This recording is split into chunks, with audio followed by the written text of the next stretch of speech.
Sorotan lainnya, Saudara, setelah menetapkan sebagai tersangka, KPK Kamis malam menjemput paksa ex-mantan Menteri Pertanian Syahrul Yassin Limpo. Mantan Menteri Pertanian Syahrul Yassin Limpo tiba di gedung KPK pada pukul 19.26 waktu Indonesia Barat.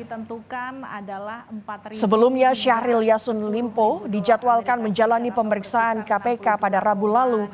Namun Syahrul meminta penjadwalan ulang karena menjenguk ibunya yang sedang sakit di Makassar, Sulawesi Selatan. Syahrul sebenarnya dijadwalkan akan diperiksa pada hari Jumat 13 Oktober. Namun sepertinya KPK melakukan langkah lebih dulu dengan menjemput paksa Syahrul Yassin Limpo. Pada KPK memberikan pemberitahuan untuk tidak dapat mengikuti pemeriksaan karena bahwa tentu ketika melakukan penangkapan terhadap tersangka ada alasan sesuai dengan hukum acara pidana, misalnya kekhawatiran melarikan diri, kemudian adanya kekhawatiran menghilangkan bukti-bukti begitu ya. Yaitu yang kemudian menjadi dasar tim penyidik KPK kemudian melakukan penangkapan dan membawanya di Gedung Merah Putih KPK. Meskipun di surat panggilannya di foto yang beredar itu dipanggil untuk tanggal 13 itu, Mas? Besok. Iya, betul.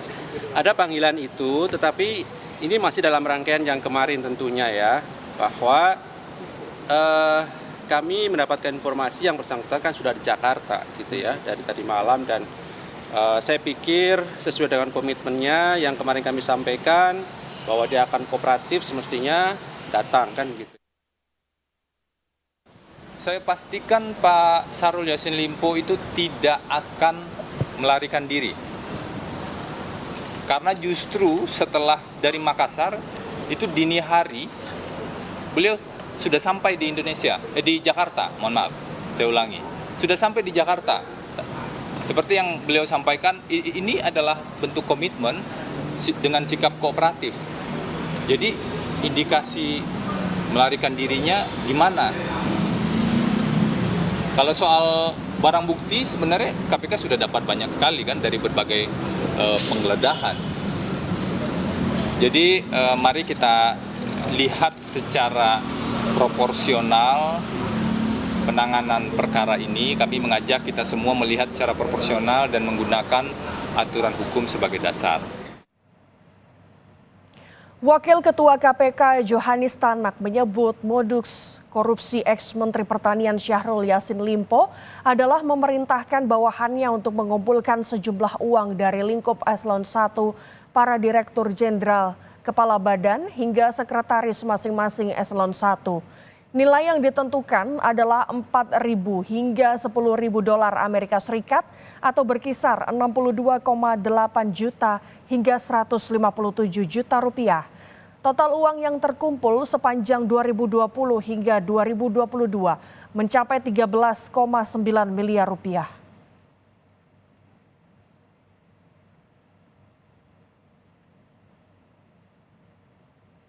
KPK menetapkan 3 tersangka dalam kasus korupsi di Kementan, yaitu mantan Menteri Pertanian Syahrul Yassin Limpo serta Direktur Alat dan Mesin Pertanian Kementan Muhammad Hatta.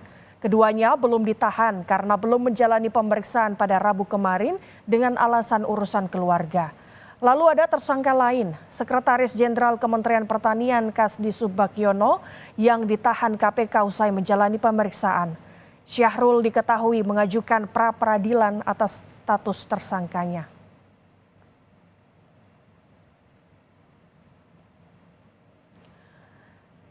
Sebelumnya, KPK telah menggeledah rumah dinas Menteri Pertanian, rumah pribadi Syahrul Yassin Limpo di Makassar dan mengumpulkan sejumlah barang bukti. Di antaranya ada uang 30 miliar rupiah, 12 pucuk senjata api hingga mobil termasuk sejumlah dokumen.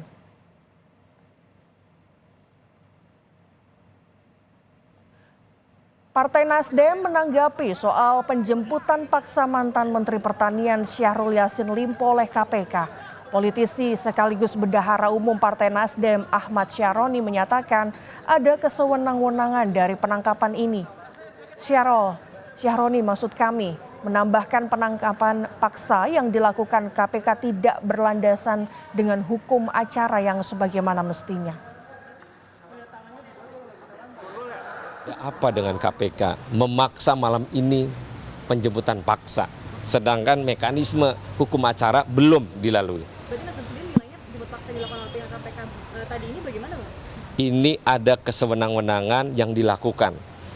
Siapa di dalamnya, saya tidak pernah bisa menilai dengan apa yang ada di dalamnya. Tapi ini adalah perlakuan hal yang boleh dibilang kesewenang-wenangan. Tidak berlandaskan hukum acara yang sebagaimana mestinya.